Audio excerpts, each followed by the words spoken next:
नमस्कार और अभिवादन स्वीकार करे कॉकरोच युद्ध का। सिया राममय सब जग जानी, करहु प्रणाम चोरी जुग पानी। राम भगवान के समय में कहा जाता था रघुकुल रीत सदा चले आई, प्राण जाए पर वचन न जाए। मगर आज तो राम मंदिर में से ही करोड़ों रुपए का डोनेशन का जो चंदा था उसकी चोरी हो गई। अभी तो ऐसा भी सुनने में आ रहा है सोने की गदा थी उसकी भी चोरी हो गई और उसकी जगह दूसरी गदा रख दिया है।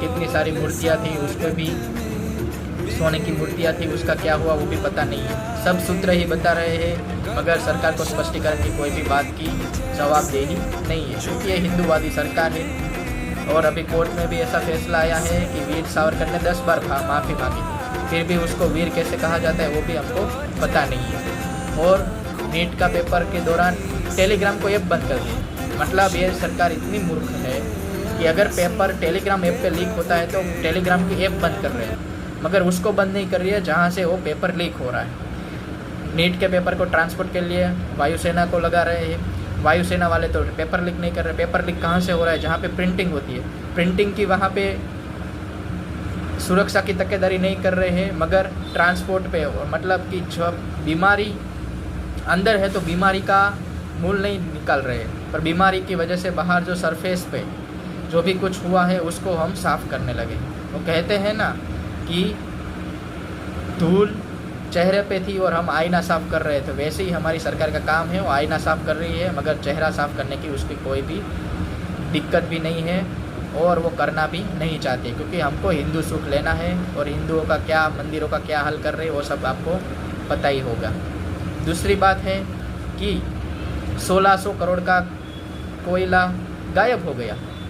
2014 से पहले उसको कोम्बांड कहा जाता था, अभी उसको गायब हो गया ऐसा कह देते। ना ही मीडिया आपको बताएगी और ना ही इस पर प्राइम टाइम का शो हो गए, क्योंकि ये सब तो गोदी मीडिया है। इसलिए तो हमारा रैंक 157 पर आ गया। अभी ये भी खबर आ रही है कि अदानी ने जितने भी बीजेपी शासित राज्य थे वहाँ पे कोल माइनिंग करके 10 लाख करोड़ से भी ज़्यादा का फ़ायदा कर लिया है पिछले 12 सालों में। तो ये सरकार किसके लिए काम कर रही है वो आपको पता ही चल गया।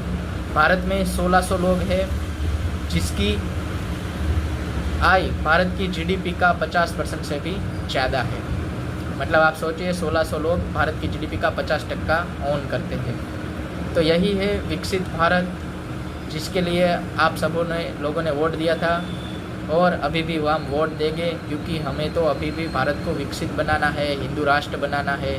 किसी भी पार्टी को टूट होती है तो बोलते हैं चाणक्य ने ये कर दिया, चाणक्य ने वो कर दिया, मगर अगर ईडी और सीबीआई नहीं